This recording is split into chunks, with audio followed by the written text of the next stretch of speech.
So thanks very much for having me here. I'm really pleased to be able to come here and to be the first speaker in this series and all that. It's very much an honor. I want to talk to you today about capitalism and the morality of capitalism.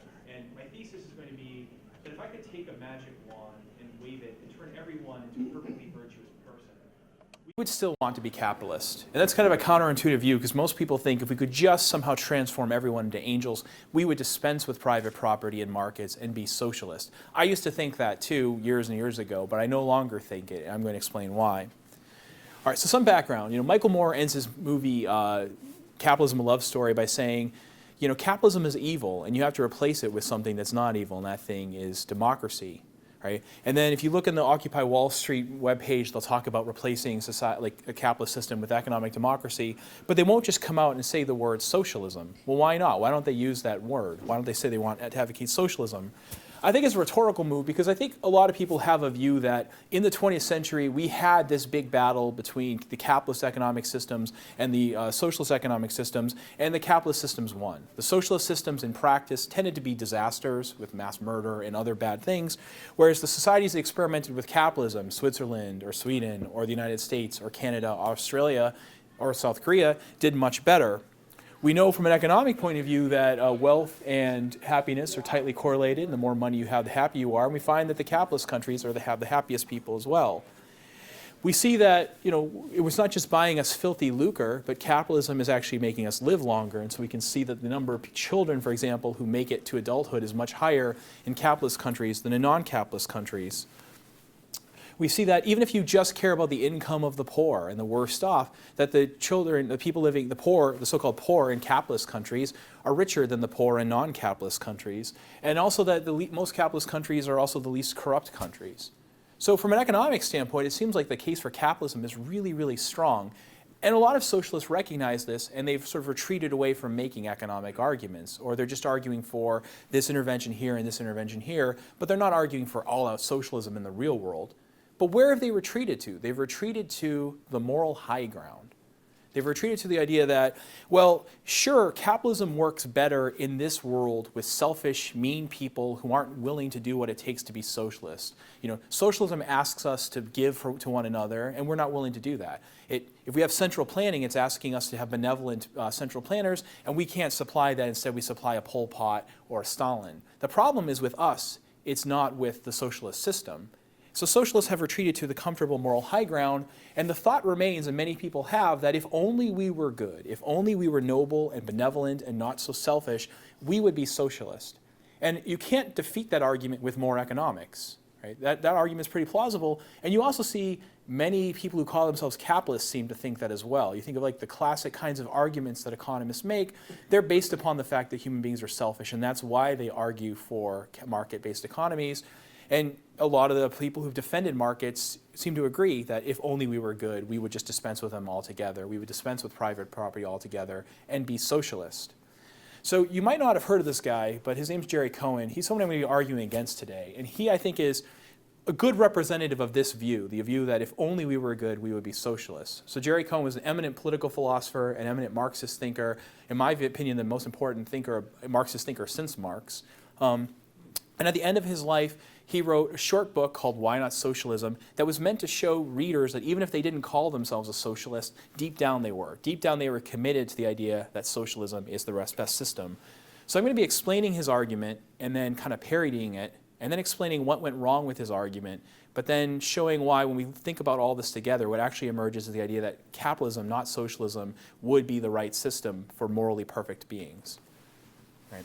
So what do I mean by this? This is how I'm going to use the terms. By capitalism, I just mean a system is capitalistic to the extent that it allows private property in the means of production, and people have extensive sort of negative liberties to make contracts and to buy and sell and own property and so on. And socialism system is going to be socialist to the extent it forbids private property in the means of production, and so they're going to have less of an extensive sphere of liberty to make contracts and buy and own things. Okay. So what does Jerry Cohen, when Jerry Cohen argues on behalf of socialism, this is what he's going to claim. These are the basic theses of his book. He's going to say that a market society, society based on transactions, is an inherently repugnant way for human beings to live. We only put up with it because we think we have to. On the other hand, socialism is intrinsically desirable. We would want to be socialist if only we could make it work. It's valuable as an end in itself. He also makes some empirical claims, which is that one is going to be that socialism of some sort is feasible. I'm not going to focus very much on that because it's not going to be important for the argument today. So he wants to show you that regardless of whether you call yourself a capitalist or socialist, regardless of whether you're Republican or Democrat or Green or whatever, deep down you're probably socialist. And to show that, he relies upon a thought experiment. He says, imagine there's a camping trip among friends. We all get together, we love each other, we care about each other, and we come with stuff that we've brought for home. But because we care about each other, we're going to share all of our goods equally and freely while we're there. We're not going to free ride and take advantage of one another because we care too much, we're too concerned, and we're all going to work hard, equally hard, to try to make sure that everybody has as good a time as possible, doing either goals to work together or things separately. And he has us imagine this, and it seems like everybody's kind of abiding by what seem like socialist principles on this camping trip. It's principles of equality and community and sharing, and it sounds great. It doesn't seem like there's anything wrong with that camping trip. He says, but now imagine the camping trip changes. Imagine the people on the camping trip start acting like the way they do in real-life socialism, or sorry, real-life capitalism. So suppose Harry says, you know what, I'm really good at catching food, and I'm willing to catch extra fish for everybody else, but only if I get out of doing latrine duty. Right? This seems kind of nasty. Or suppose Sylvia finds a really good fishing spot, and she's willing to share with us where the fishing spot is, but only if she doesn't have to clean the dishes. Or suppose Leslie's really good at cracking nuts, and she's willing to crack extra nuts so we can all have more, but only if she doesn't have to catch any fish, and only if she gets more than others. Or suppose finally Morgan's grandfather left him a well-stocked pond somewhere near the camping site 30 years ago. So as a result, he has way more fish than the rest of us. And when we're eating dinner that night, he has like a massive full plate and kind of gloats and goes, ha ha, I get more than all you guys. He says, would you like to go on a camping trip like that with these people? No, right? Sounds pretty terrible. But Cohen says this is exactly how people act in real life capitalism. This is just what people do. So he says, obviously, the socialist camping trip, when they were all sharing and being freely sharing everything and treating everyone equally, was way better than the capitalist camping trip. So it seems like we would all rather live in a socialist camping trip than be on a capitalist camping trip. So then he asks, well, given that you've already agreed that one's better than the other, is there some reason why it wouldn't be intrinsically desirable to run all of society like that socialist camping trip? Wouldn't it be better if we could? Now, leave aside the question of whether we can right now. Just if we could, wouldn't that obviously be better if we could somehow scale up what happens in the socialist camping trip? He thinks people are going to think it's just obviously the case. He thinks obviously we only tolerate capitalism because we think we have to, because we think as a matter of fact, we can't scale this up. He says capitalism looks kind of nasty. It seems to be running on fear and greed and limited human knowledge, whereas socialism would run on community spirit and wisdom. So a lot of people are going to divert here and say, well, we don't agree. There's something wrong with this because it's not feasible. He says, maybe it's not, but it's important that you recognize that the question of whether something is feasible is different from the question of whether it's desirable. And in fact, they're independent. It might be infeasible to get this, but it still would be desirable if we could. And that's obviously true. Like suppose I could cure AIDS by snapping my fingers. Now, I can't, but it would be desirable if I could do so, right? Suppose you ever watch Star Wars and you think, I'd really like to have the Force. Well, it's desirable, but it's not physically possible to have the Force. There's lots of things that are desirable that might not be possible, right? To take a thought experiment from one of my former colleagues, David Esland, which I've modified slightly to make it sillier, just because I'm weird like that. Suppose we're out looking for the best picnic spot, and we're walking along one around, and here's where that little stick figure on the left. We're all together, and we look up on a hill, and we see up in the distance, on top of a hill, the most beautiful picnic spot with just the right amount of wind and the right amount of shade and the right amount of sunlight and the right number of flowers and so on. And we can see from here that picnic spot is way better than our picnic spot. However, to get there, there are certain obstacles we have to pass through. There's an ogre with a battle axe. We have to get past him, and if we get past him, there's some alligators or crocodiles. And then there's a steep ravine with spikes at the bottom. And then suppose there's a miasma around the hill that if you pass through it and you're not perfectly virtuous, it makes you a Stalin-esque murderer. But if you're perfectly virtuous, it has no effect on you whatsoever. Right? Obviously, from where we are, we shouldn't try to get to that top spot. We shouldn't try to get there because the cost of doing so are too high. It doesn't seem feasible that we'll get there. But despite that, we can still say that that picnic spot is better than our current picnic spot. That's the best picnic spot, and if only we could get there, we would want to. That's a more intrinsically desirable spot than where we currently stand. So Cohen thinks the fact that socialism might not be feasible doesn't really say much about whether it's desirable. There are obstacles to getting there, and the obstacles are human nature. We're not very nice. But if only we were good, that's the way we'd want to live. So basically, that's a final moral condemnation of capitalism. We're putting up with it because we're selfish, because we think we have to in light of how corrupt human nature is. All right. He has some stuff about whether maybe some form of socialism is feasible, but I'm going to put that aside because I'm not really interested in that here today. I'm interested in the question of, is he right? If people were perfectly virtuous, would we be socialist? And I think he's wrong. I think he's mistaken. I realized a while back that he'd made a mistake, that he made a certain kind of fallacious type of argument. But I had to ask, how would we parody this? What is he doing? And what I'm going to do is basically right now parody his argument. And if you're a socialist, you're going to think that what I'm doing is kind of bogus. This parody is going to be kind of bogus. And you're going to be right. In a sense, I'm going to be making kind of a silly argument for capitalism, but it's going to be making the same structure as Cohen's argument for socialism. But when you see what's silly about the argument, what will emerge from that is actually a good argument for capitalism. All right. So let me describe to you a different society. It's called the Mickey Mouse Clubhouse Village. It's on television right now on Disney Junior. In the Mickey Mouse Clubhouse Village, Minnie Mouse, Donald Duck, Mickey Mouse, Clarabelle Cow, Professor Ludwig von Drake, and a few other characters like Willie the Giant live together in a village.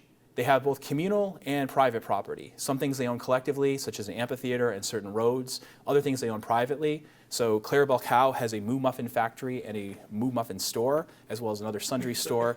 Minnie Mouse has a boutique store and bow making factory pictured there. Willie the Giant is a landowner and has a massive farm. Professor Von Drake owns advanced nanotech machinery that can manufacture certain things on demand. And they buy, trade, and sell goods among each other. They also do a lot of things collectively. Everyone abides by these wonderful principles of social justice and community and so on. They share equally. If somebody has a problem, they're perfectly happy to pitch in and solve that problem. So if some gooey goo spills on Goofy and creates 5 copies of him, they'll all work collectively to solve the problem. Or if a baby dragon needs to be rescued, they'll work to solve the problem. But they have both private spheres of their own activity, and they have communal spheres as well. And when you watch the show, there's nothing that you could complain about from a socialist standpoint. There's no real issue there. It seems really great and wonderful. But what if the village became socialist? What if they started acting like real-life socialists? So suppose Donald decides to forcibly nationalize all the farmland and kills 70 million people in the process because of famine. Or suppose when things start to go badly and people resist, Goofy decides to throw everybody in gulags in the farthest reaches of Disney World and they starve to death, or even will harm themselves so they can die in the hospital rather than have to work to death in the mines. Or suppose Minnie Mouse creates 5-year economic plans which are utter failures, and then the entire society stagnates and we get massive amounts of death and poverty, and the worst off are the ones who were supposed to be the very ones rescued. Well, I don't think we'd let our kids watch that kind of show. So it seems like the capitalist version of the society, when they're buying and trading and selling and they have private property, is way better than the socialist version. So we might think maybe capitalism is better than socialism.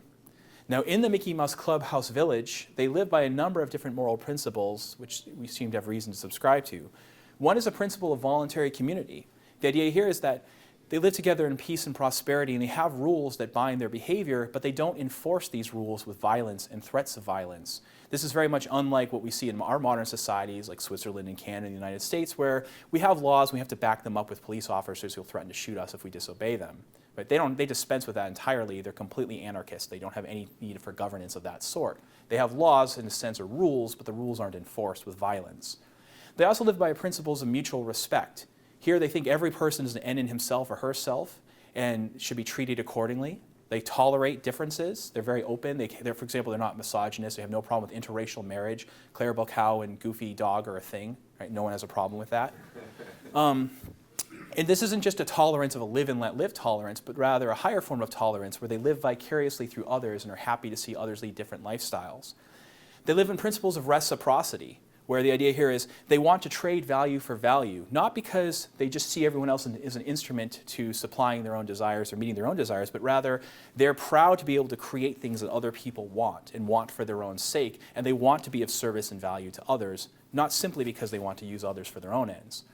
They live by principles of social justice, by which I mean the institutions that they live under are designed in such a way that they tend to ensure that everybody leads a sufficiently good life. Now, in real-world societies and hateful, greedy, fearful societies such as Sweden or Denmark, social justice is achieved perhaps through redistributive taxation. They don't need to do that because they're so nice and good. They can do it directly through charity and so on if that's what's needed, or indirectly by having market institutions that tend to ensure people get enough. And finally, live by principles of beneficence, which is that they're willing to go and act for other people's aid when they need it, and they never take advantage of the aid that others need. Okay. So it seems like a really good society. Now, if you're a socialist, you might go, well, that seems kind of unfair. Like that comparison of the Mickey Mouse Clubhouse capitalist world to this USSR and Cambodia, we don't want that. That's not what we're advocating. You might think it's unfair, that comparison. And you're right, it is unfair. But it's going to turn out it's unfair in exactly the same way that Jerry Cohen's comparison was unfair. And then I'm going to reflect on that, and reflect on what Jerry Cohen thinks is going wrong with political philosophy, reflect on what's wrong with his arguments, and then what will emerge from this is actually an argument for capitalism. All right. So Jerry Cohen famously thinks that political philosophy is messed up. In fact, his other major book he wrote right before he died was called Rescuing Justice and Equality. He thought he had to rescue political philosophy from Harvard University, which has corrupted the way that we think about political philosophy. What does he mean by that? Well, there's a philosopher named John Rawls who has sort of a model of justice. And he says, should we have equality or not? And Rawls' idea is something like, imagine we come across a pie and we want to eat it. I guess you probably wouldn't eat a pie that you come across in the woods. But suppose we come across a pie in the woods and we feel like splitting it up. How should we divide it? We all come across it at the same time. The most obvious thought is, since no one has a prior claim to this pie, we're going to divide it up equally. But then Rawls would say, suppose it's a magic pie, and if we cut it unequally, it will change size. So suppose there are ways of cutting it unequally so it becomes so big that everyone can get a bigger but unequal slice. Rawls says if we're rational and we're not envious, then we'd be willing to cut it in unequal slices so that everybody has more, because we'd all prefer to have a larger but unequal slice to have an equally small slice. And then Rawls intends this to be a description of what's happening in a market economy. The reason we allow some people to have more and other people to have more than others is because that way we all have more in absolute terms. We have to give some people more in order to motivate them to work for our benefit. We have to pay Steve Jobs a little bit more than the rest of us get so that he'll use his talents and then the rest of us benefit from this. But Cohen thinks that's kind of bogus because you're giving too much credence to how human nature is. Yeah, as a matter of fact, people are selfish, and to get them to work for other people's benefit, you have to basically bribe them. But that's not a good thing about human beings. If we were good, if we were noble, we'd act like the people in the socialist camping trip. We would all work equally hard and be happy with an equal reward. We wouldn't level down equality. We'd have a leveling up equality where everyone has more. So he thinks other philosophers like Rawls are just basically dumbing down justice to account for human selfishness. But he says this kind of selfishness is not something we have to account for. Maybe he's right. Other people, when they've responded to Cohen, have tried to challenge this kind of reasoning. They say, you're too utopian, you're too idealistic. I think that gives away the game to Cohen. I think once you call him utopian, you're agreeing with the moral valence. You're just disputing whether you want to use the word justice to refer to what he's talking about. But you agree that the best society is the one that he's describing. So unlike almost everyone else who's responded to Cohen, I'm going to just grant him everything he wants to say about how we think about political philosophy. But I'm going to say that he fails on his own terms. So I'm going to play the game his way and win. That's my goal. Right. So let's look at, I'm going to first describe why Cohen's argument is mistaken, what his two fallacious moves are, and then I'm going to try to explain why utopia would in fact be capitalist and not socialist. So Cohen's argument, if you think about it, this is really all he's saying. It goes like this. Premise one is that socialism with morally perfect people is better than capitalism with real flawed people. That's what that comparison with the camping trip in real life socialism, or that's what the camping trip showed us. An ideal form of socialism in which we just stipulate that people have the right motives is better than real life capitalism with the motives that people actually have. Okay, maybe. So therefore, he says, socialism is intrinsically more desirable than capitalism. Well, that doesn't follow. That would be like me saying, imagine a Disney World kingdom ruled by an omnibenevolent king and compare that to real life democracy, which is better. And you're like, the kingdom sounds better. Aha, so you're in favor of monarchy. No. You'd instead say, well, hold on, if we're comparing democracy and monarchy, what we'd want to do is compare ideal democracy to ideal monarchy and realistic democracy to realistic monarchy. That's how we'd make the comparison. You're manipulating two variables at once here. But that's what Cohen's doing. He's saying ideal socialism is better than real life capitalism, so therefore socialism is better than capitalism.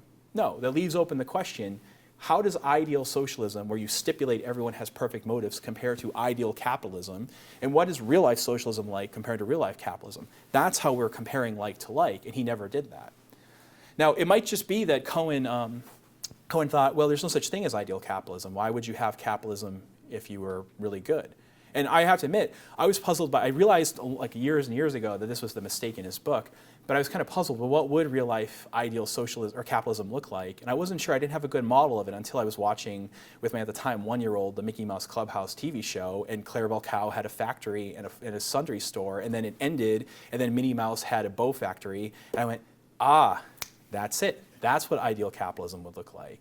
And I kept watching the show, I had my kids do some research for me, and haven't yet found a complaint that a socialist could rise against it. But I'll get back to that. Cohen's other big mistake is that he sometimes vacillates between defining socialism the right way and defining it in terms of motivations. So by socialism, we mean a system in which private or property is collectively owned, in particular the means of production are collectively owned. We don't mean by socialism being nice. It's an open empirical question whether socialism means to people being nice or not. So sometimes, though, he seems to just equate socialism with kindness, fellow feeling, love, and community, and he just equates capitalism with greed, fear, selfishness, and callousness, as if, by definition, capitalism is a system of greed, therefore it's bad. But that's not a convincing argument. If I say capitalism is bad because by capitalism I mean a system of greedy, fearful people exploiting others, well, that's no more convincing than if, say, Robert Nozick said, by socialism I mean a system of dictators murdering peasants. Like that, you wouldn't accept that as a socialist. You can't accept that as a capitalist. Rather, what these terms mean is they're different economic systems. In one system, private property is allowed in the means of production and tends to be widespread. In the other system, private property is forbidden and all the means of production are collectively owned. So it's going to be, in the real world, an open empirical question whether capitalism or socialism encourage or discourage these attitudes that Cohen wants us to have. All right? And it turns out that even though Cohen didn't look into this, there are a large number of people who are engaged in this kind of research who actually try to test this thesis empirically. And in the book, I spent a lot of time talking about this, but here I'll just talk about it briefly. There are games that economists like to play. Games like the ultimatum game or the dictator game and so on, or the trust game that test things like how unconditionally generous will you be? Will you trust other people? Are you trustworthy when other people trust you? Will you reciprocate when other people provide you a benefit? A number of economists, such as Herbert Gintist and Bowles and others, have gone out and tested, well, what phenomena explain whether people play nicely in these games or play badly? It turns out the single biggest cultural predictor that you will be trusting, trustworthy, generous, and reciprocal, and be the type of person who reciprocates in these games is the extent to which you come from a market society. People who come from socialist societies or traditional and tribal societies are actually much worse than the people who come from market societies. Right? And there's a number of other bits of research on this, and I keep finding that it looks like markets make us more tolerant, more open-minded, but they might reduce family ties and so on. So the actual empirical research doesn't just fail to support Cohen's thesis, it actually tends to undermine it.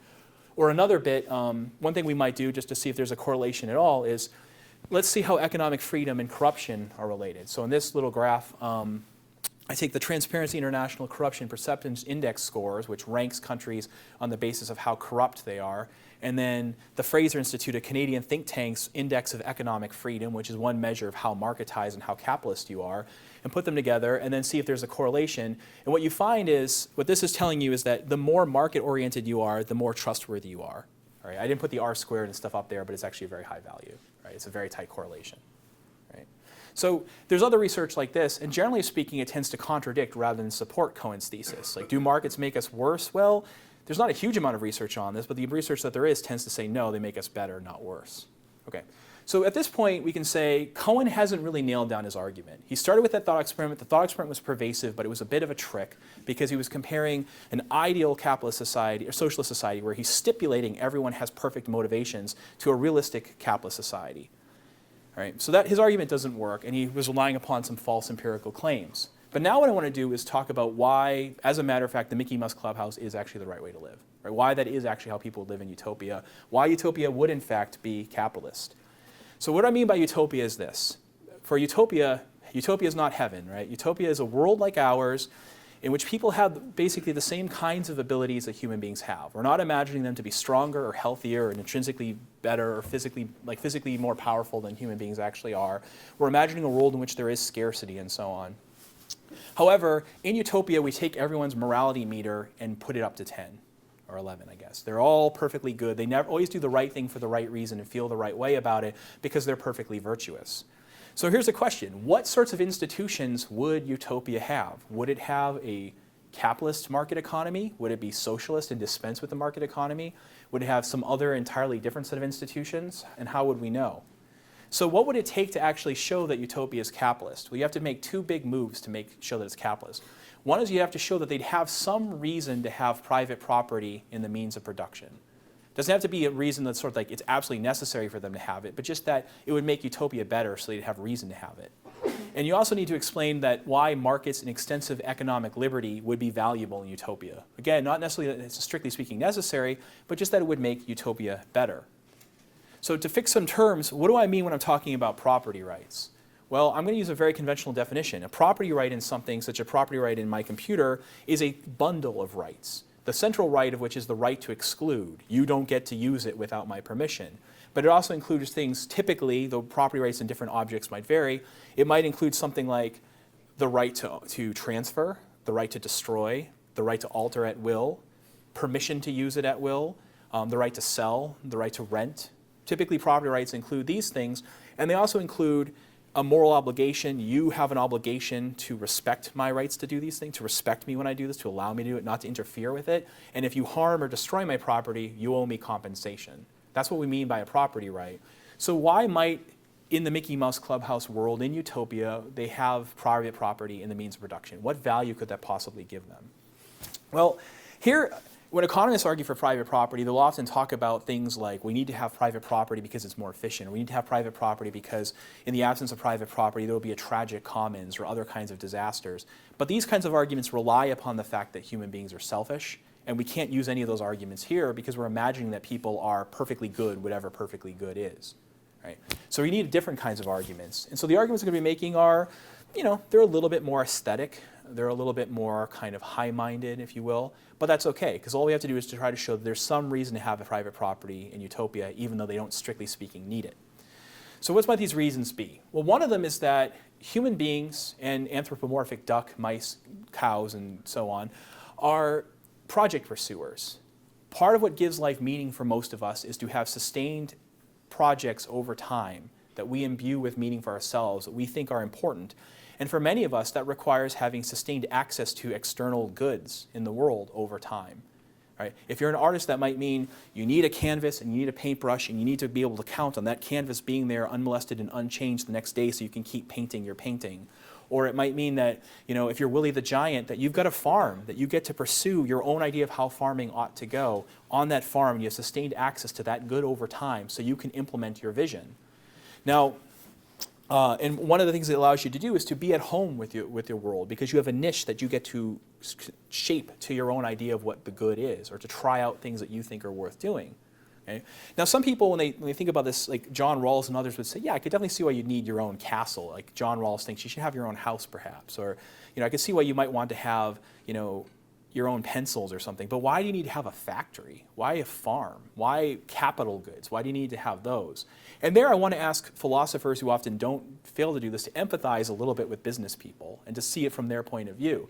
If you can understand why it would be important to you to write a paper by yourself rather than write your paper with your whole department, or to paint a painting by yourself rather than to paint by committee and having it all done collectively, you might be able to understand why maybe someone would like to, Amy, owner of Amy's Pup in the Tub in Warren, Rhode Island, might want to own her own Pup in the Tub business rather than have it owned collectively by everybody. So she can shape that business according to her vision, just like you can shape your paper according to your vision, or an artist can shape a painting according to his vision. People like having these private things that they get to implement their ideas on without having to ask permission for others and share and do it by committee. So if you can understand why you don't co-author all your papers with the whole field, you can understand why Willie the Giant needs to have his own farm. It's not enough that he just get to plow the collective farm.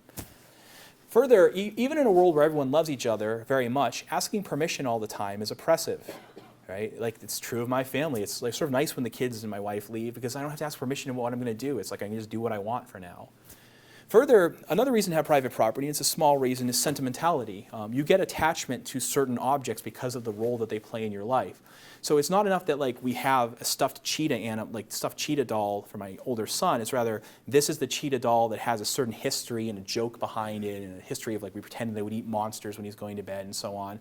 So it's important that we have that object. There's not a substitute for it anymore. And people can become attached to other goods as well. and so on. So there's other reasons as well, but these are reasons why people might want to have private property. So now why might they want to subject this to the market? There's a number of reasons. One is, when you're getting to make economic decisions, this shapes who you are and how your life goes. And all things equal, people have a strong interest in being authors of their own lives. You know, it's not just about making decisions about what you'll worship and what you'll wear and what you'll do and what you'll read, but also the way that you buy and sell and spend and purchase and so on makes a difference in who you're going to be. It doesn't just express who you are, but it can also shape who you are as well. When you decide, I'm going to buy, say, a BMW instead of a Lexus, you're shaping yourself perhaps into the kind of person who's a driving enthusiast. When you buy this other thing, you're shaping yourself into a different kind of person who cares more about comfort. And so if we want people to be authors of their own lives, we would want them, all things equal, to have an extensive sphere of economic freedom where they can just make these decisions for themselves. Now, you might say, that's true, that's a reason in favor of it, but what about the downside? What about exploitation and harm and the downsides of capitalism in the real world? Well, if we're talking about capitalism in the real world, then we're going to weigh real world socialism and real world capitalism. But here in the Mickey Mouse Clubhouse world, you don't have to worry about that. Minnie the Mouse will never exploit workers because she's just too nice to do it. Clarabelle Cow isn't going to take advantage of asymmetric information to give you a bad deal and walk away gleefully laughing because she's just too nice. The kinds of complaints that Marxists have about real-world capitalism don't obtain in ideal capitalism because by hypothesis the people there are too good to do these things. There's one other final reason why you'd want to have markets, and this is a reason why people like Minnie Mouse and Mickey Mouse and others would decide to have markets out of benevolence. And that's because markets serve the common good. It's true of real-world markets, even in a world of flawed moral agents like us. It's even more true in a world of like Mickey Mouse Clubhouse Village, where everyone's morally flawless. To illustrate why, I'm going to explain what a market is or how it works. Imagine I had a magic wand that if I waved it, I like to use magic wand examples. Imagine I had a magic wand, and if I waved it, everyone would become 30 times richer. And we ask, would that wand serve the common good? Well, in a sense, yeah, it's making everyone having a greater power to achieve their goals and achieve their ends. So it seems like we'd want to wave that magic wand. Mickey Mouse would definitely wave that magic wand because he's such a nice guy. Now suppose instead of having that magic wand, we have a philosopher queen central planner. And the philosopher queen figures out a set of rules and roles for us all to play. She says, if you become a farmer, and you become a doctor, and you become a mortician, and you become a fisherman, and so on, if we all do that, I've got this plan, and if we all go according to my plan, then what will happen is we'll all get to be 30 times richer. It'll be just like we wave that magic wand. Well, Jerry Cohen would say, if we were benevolent and good and unselfish and caring and loved one another, we would all want to follow her dictates. She wouldn't have to force us to do it. We would just voluntarily do it because we're so concerned about helping other people. So Jerry Cohen would say, following her advice is just like waving the magic wand. It's like a good substitute for it. Unfortunately, though, what economics tells us is that there is no philosopher queen. Right? We can't have one. Market economies don't work like that. One of the reasons why socialism fails in the real world is because people are too dumb to come up with her plans. You can't actually make a market economy work without prices. Cooperation over an extensive number, over billions of people, requires market prices to work. Jerry Cohen agrees with that, so I'm not going to go into why that is, but if you know some economics, you'll know that. So we don't actually have a philosopher queen. But the cool thing about markets is that they're kind of like the philosopher queen. Markets do something similar to the philosopher queen. They use supply and demand, they use prices, but they signal to you, in effect, if you become a farmer and you become a mortician and you become a doctor and you become a professor and you become a dean and you do this, then you will serve the common good. You will promote background conditions that make other people wealthier and happier and have more power to achieve their goals. Now, real-world markets don't do this perfectly. There are various kinds of market failure. Some of them are bad. But ideal markets with ideal agents are going to be much better even than real-world markets. So this is true of real-world markets despite their downsides. It's going to be even more true of ideal markets with people like Mickey Mouse and Minnie Mouse. There's one final argument about why capitalism is better, and that's if you had to choose, which would you choose? If you have the choice now of either living in Jerry Cohen's socialist camping trip, or you can go live in the Mickey Mouse Clubhouse Village, though if you prefer with actual people rather than the anthropomorphic animals. How many of you want to live in the village? And how many of you want to live? How many of you prefer to live in the village to living in the camping trip? All right. And how many of you prefer living the camping trip to living in the village? All right. So some people are indifferent. We got a much higher vote for the village than for the camping trip. So which would you choose? Well, actually, that's a trick question because capitalism doesn't make you choose, and that's why it's better. One thing about the Mickey Mouse Clubhouse world is that even though Minnie Mouse and Clarabelle Cow and Willie the Giant are capitalists, they have no problem with socialism. If the Smurfs want to come in and form a little Smurf commune, they're communists, by the way. If the Smurfs want to come in and form a little commune in the middle of their capitalist village, they're totally fine with that. Yeah, go for it. As long as their Smurfs are in turn willing to let Minnie Mouse continue to have her boutique, she has no problem with them having their commune. And in fact, we live in communes. I live in a commune, right? My commune has only 4 people in it, but nevertheless, I live in a commune, and most of us here live in communes, even though we're part of a greater capitalist world, right? So, and it's not clear actually that you could really design, and that's good because it's not clear you could really design any one utopia that's good for everyone. So Jerry Cohen, his first major book well, he had, I guess, his second major book was written against the philosopher Robert Nozick, and Nozick had wrote a book called Anarchy, State, and Utopia, in which he said, there's not just one utopia. People are different. They have a non-blameworthy difference. Like, difference is good, it's okay. And what counts as utopia for you might not be utopia for me. So there's probably not an answer to what's the overall best society, period. Rather, what utopia is a framework under which many different kinds of societies can live side by side and flourish side by side. Like the Mickey Mouse Clubhouse village can be next to a Smurf commune. So one problem with Jerry Cohen's view of utopia is that he has a one-size-fits-all commune for everyone, and that might be good for 6 or 7% of people, but it's not good for everybody. So I don't think his argument works, but nevertheless, even though his argument fails, I think it helps us see the light, which is that this. As a matter of fact, it's worth asking what would the world look like if people were perfectly good, and surprisingly, it means they'd still have private property and markets. They don't necessarily need them the way that we need them. They could dispense with them and get by, but they're still a good thing. So the conclusion is going to be this. Ideal capitalism turns out to be better than ideal socialism.